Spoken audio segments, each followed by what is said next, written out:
অশোক সরকারের লেখা একটি কবিতা আবৃত্তি করছি। কবিতাটির নাম কুমোর পাড়ার খোলা চিঠি দুর্গাকে। 40টা বৈশাখ আমি খরচ করেছি তোমাকে বানাবো বলে। 40টা বর্ষা আমি খরচ করেছি তোমার হাসির পেছনে থাকা হাসিটাকে একবার ধরবো বলে।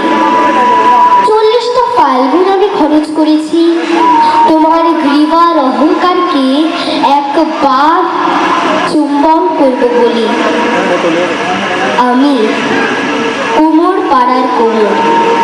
পুজোর সময় তোমার পায়ের কাছে আমার নাম লেখা থাকে, শিল্পী প্রশান্ত পাল। আমি প্রশান্ত নই, আমি অশান্ত নই, আমি সর্বশান্ত হয়েছি তোমাকে নির্মাণ করে। প্রথমে তুমি ছিলে আমার মেয়ে, বিচুলির জানু যখন ধীরে ধীরে হয়ে উঠল মাটির জাহ্নবী, বিচুলির স্থল যখন হয়ে উঠল পাথরের মতো সর্বভূতে সুসংস্থিতা, তোমার চোখ যখন হয়ে উঠল আমার মেয়ের চোখ, তখন আমি সমস্ত লোক বর্জন করি হয়ে উঠলাম মেয়ের বাবা। তোমার পিঠ বানাতে বানাতে, তোমার পিঠে মাটি দিতে দিতে আমি হয়ে উঠেছি তোমার গোপন প্রেমিক। মধ্যরাতে তোমার পিঠে খুব গোপনে চুম্বন করে বলেছিলাম আমি তোমাকে কোথাও যেতে দেব না, আমি তোমাকে কসবায় যেতে দেব না, আমি তোমাকে আমেরিকায় যেতে দেব না। মাত্র ওই কোটা ডলারের বিনিময়ে আমি তোমায় দিয়ে দিতে পারি।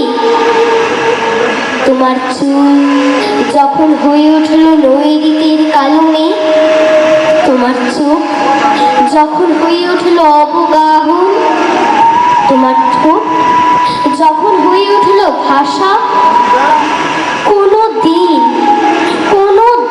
আমি তোমাকে 10 হাত দিতে চাইনি, কারণ ওই দুটো হাত দিয়ে তুমি আমার জ্বরের সময় মাথায় জলপট্টি দিয়েছ, ওই দুটো হাতেই তুমি আমার মা, আমার মাতৃরূপেণ সংস্থিতা। আমি মাটি মাখতে মাখতে নিজেকে বলে মেশাতে মেশাতে প্রতিদিন তোমাকে বানাই। আমারই হাত দুটি যদি না থাকতো তুমিও থাকতে না।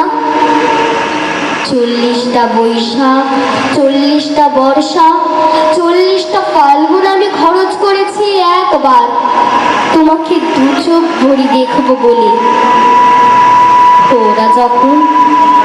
ওরা যখন তোমাকে লরিতে তুলতে আসে ভয়ে আমার বুক কাঁপতে থাকে।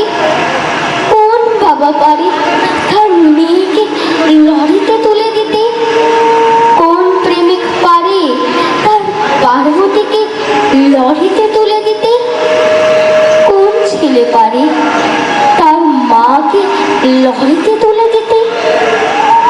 আমি শিল্পী হতে চাই না, ডলার যা পেয়েছি ফিরিয়ে দিলাম পৃথিবীকে। আমি তোমার নৈরিতির কালো মেঘ হয়ে থেকে গেলাম। ইতি প্রশান্ত, ইতি প্রশান্ত, ইতি প্রশান্ত। নমস্কার।